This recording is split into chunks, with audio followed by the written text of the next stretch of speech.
खफा है उन्होंने प्रेसिडेंट को इसे लेकर। देखिए, ये जो सिचुएशन हुआ ओथ टेकिंग, इसका जिम्मेदारी किसका है? ऑनरेबल गवर्नर साहब का है। उन्होंने कॉम्प्लिकेशंस क्रिएट किया, उन्होंने डिले किया, पब्लिक वोट दे दिया एमएलएस को परफॉर्म करने के लिए असेंबली में, और राजभवन वो सिचुएशन वो तो जटिल कर दिया था। तो अभी क्या हुआ, पूरा कॉन्स्टिट्यूशनल वे से, पूरा लीगल वे से वो वोट टेकिंग हो गया। तो गवर्नर साहब का ये जो स्ट्रेटेजी था डिले करने का, कॉम्प्लिकेशंस बढ़ाने का, ये तो फेल कर गया। इसीलिए अभी वो प्रेसिडेंट साहिबा से वो खत लिख रहा है। लेकिन हमारा स्पीकर साहब भी पहले से प्रेसिडेंट साहिबा को पूरा इन्फॉर्म करके रखा। दादा, राज्य की कैबिनेट मिनिस्टर और कोलकाता के मेयर फिरहाद हकीम का एक देखिए हमारा फिरहाद हकीम का कोई बयान का एक लाइन और 2 लाइन लेकर भाजपा पॉलिटिक्स कर रहा है। हमारा पार्टी सेकुलर है, ममता दीदी का लीडरशिप और आइडियोलॉजी में हम लोग चलते हैं।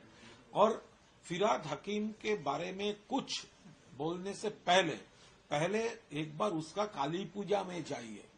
वो चेतला में चेतला अग्रणी क्लब का जो बड़ा काली पूजा था ना, वो फिरहाद हकीम का हाथ से वो काली पूजा वो मेन ऑर्गेनाइजर है।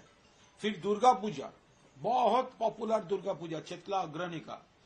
तो जिस आदमी ने, वो हो सकता है मुस्लिम, लेकिन दूसरे सब धर्म से वो रेस्पेक्ट करता है। हम जन्म से हिंदू है, लेकिन हम दूसरे सब धर्म से हम रेस्पेक्ट करते हैं।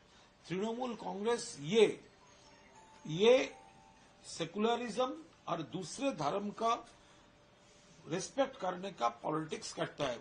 फिरहाद हकीम के बारे में कुछ बोलने से पहले ये भाजपा वाला कुछ डिस्टॉर्टेड सेंटेंस को लेकर आप कुछ वो उसका जो बोल रहे हैं, वो आप पहले फिरहाद हकीम का दुर्गा पूजा और काली पूजा, ये 2 पूजा विजिट करके आइए, फिर ये बात होगा। दादा, हाथरस इंसिडेंट जो है उसका मेन एक्यूज्ड देव प्रकाश मधुकर को अरेस्ट कर लिया गया है, जबकि भोले बाबा अभी तक नहीं। देखिए, ओरिजिनल मेन एक्यूज तो होना चाहिए भोले बाबा। वहां से जो भी इंफॉर्मेशन आ रहा है वो मेन एक्यूज तो हो चाहिए भोले बाबा। वो तो अभी डामी एक्यूज बन गया है, दूसरे एक आदमी को अरेस्ट करके वो मेन एक्यूज दिखा रहा है। लेकिन मेन एक्यूज तो होना चाहिए भोले बाबा। तो भोले बाबा का तो ये सब एलिगेशन आ रहा है, भोले बाबा का तो पूरा प्रोटेक्शन दे रहा है यूपी का गवर्नमेंट।